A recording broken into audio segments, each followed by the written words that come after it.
McCain, a jumper is nice flare cut. Look, feeling it? Yes. Oh yeah. Kane, hot hand. He checks. Oh yeah. Leads to the jumper and it's good. Kane is a machine. And being led by that freshman, Jared McCain.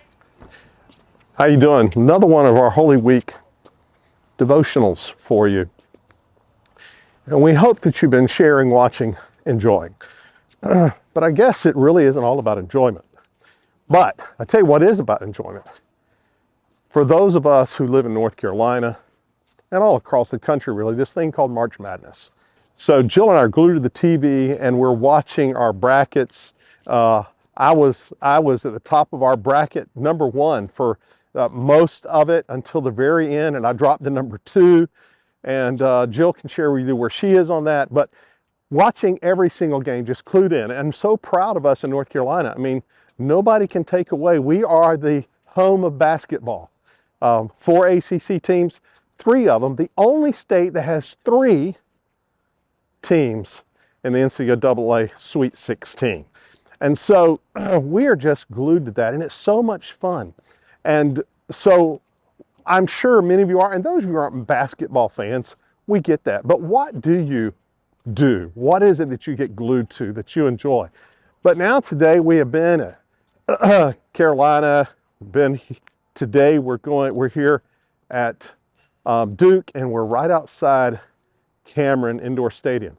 And this place gets crazy. As a matter of fact, even during the games, those who can't be there, it'll be packed and crazy and fun.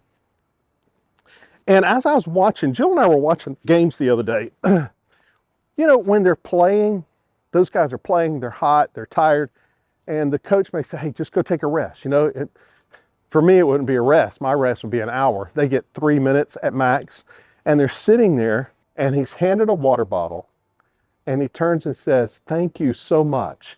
You could read his lips. Thank you so much to the kid who's handing him the bottle. I don't know why that is, but there's something about that has stuck with me since I watched that game. And the reason I say that is it's Maundy, Thursday.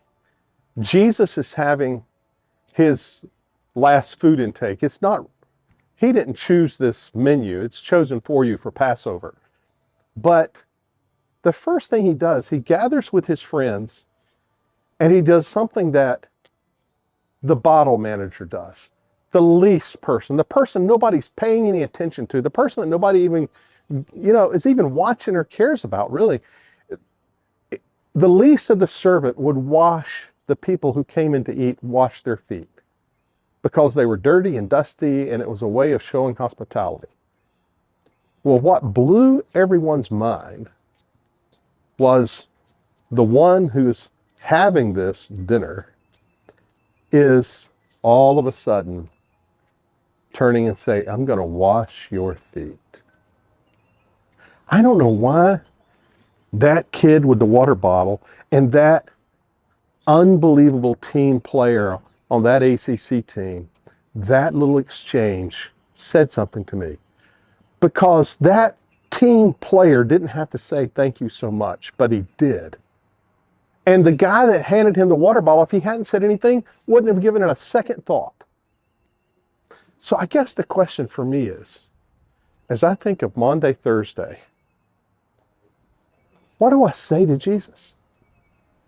What can I possibly say that's adequate, is thoughtful? Because I can't even wrap my head around the unbelievable nature of which this king has turned to wash my feet and take care of me in every instance of my life. Well, that's just a thought for this day. During March Madness, starting again today, what do you say? Just give it a thought.